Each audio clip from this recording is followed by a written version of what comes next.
Hi, it's Chef Rick, and today I'm making beef cheek pappardelle. So first thing we're going to need, of course, are beef cheeks. These are 4 beautiful beef cheeks from a local butcher. I had to explain to my little boy, a beef cheek, yeah, it is exactly what it sounds like, but it's an amazing muscle, which if you're trying to eat it like that as a steak would be probably the worst thing ever, but slow cooked becomes one of the best things ever. You're going to season that quite heavily on all sides with salt and pepper. And of course, we're going to have an onion in this Chef Rick video, but hardly any chopping on this one. Literally chop off the top, keep the roots intact. And it just has to be a rough chop like that. This is going to melt in the cooking process. So you've got 2 onions there. All quantities will be down in the description below.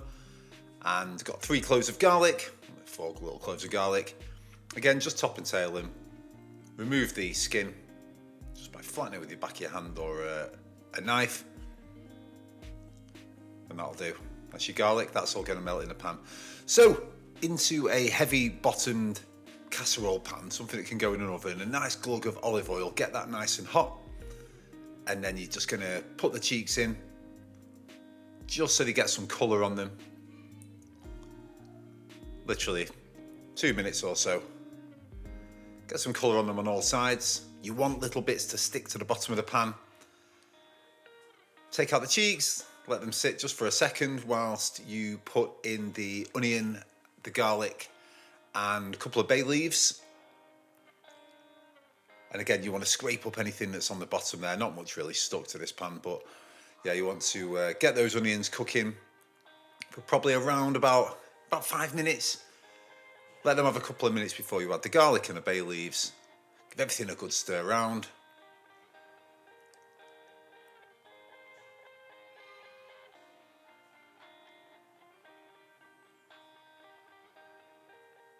So they're just softened ever so slightly. Return the cheeks.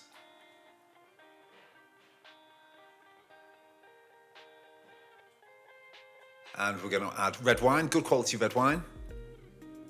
Again, all quantities down in the description below.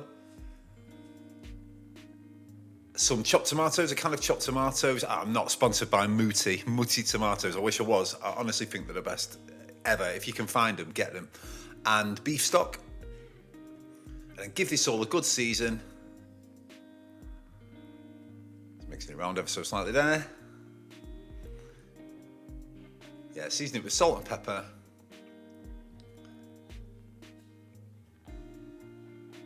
One last little mix, and then it's going to go into an oven that's about 150 degrees with the lid just half off like that.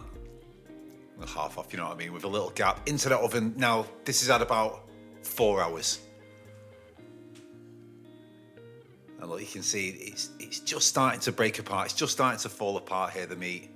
You could kind of pull that apart like pulled pork with 2 forks, but yeah, it just needs a little bit longer. So I'm going to give that another hour. And here we go. This is what we're talking about. Look at that. All broken apart, all absolutely delicious, amazingly soft, amazingly tender, packed with flavour. The sauce has thickened up. Yeah, absolutely gorgeous. Now we're going to cook our pasta. The reason we use this type of pasta is just because it's so thick and it grips onto a strong, rich sauce like this really, really well. In theory, you could use any pasta at all, but just cook that for about 10 minutes. Oh, and some parsley, just for decoration. In fact, to be honest with you, the second night I had it, we had chives all over the top, and the chives, it was actually even better than the parsley, to be honest with you, because we love chives on everything. But for the purpose of this, just use your imagination. In with the pasta, make sure you get a lot of that, some of that pasta sauce in there, as in the pasta sauce in the water. It's salted and it's got the starch in there. Add a load of your ragu. And that's it. That really is it, honestly. Plate it up. It's not the prettiest plating I've ever done, but it's not about... it was gorgeous. It's stunning. I reckon for ease versus taste, this is my best video, if you know what I mean.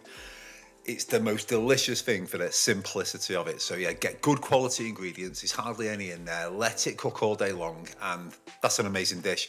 Thank you so much for watching. It means the world, every viewer, and I'll see you on the next one.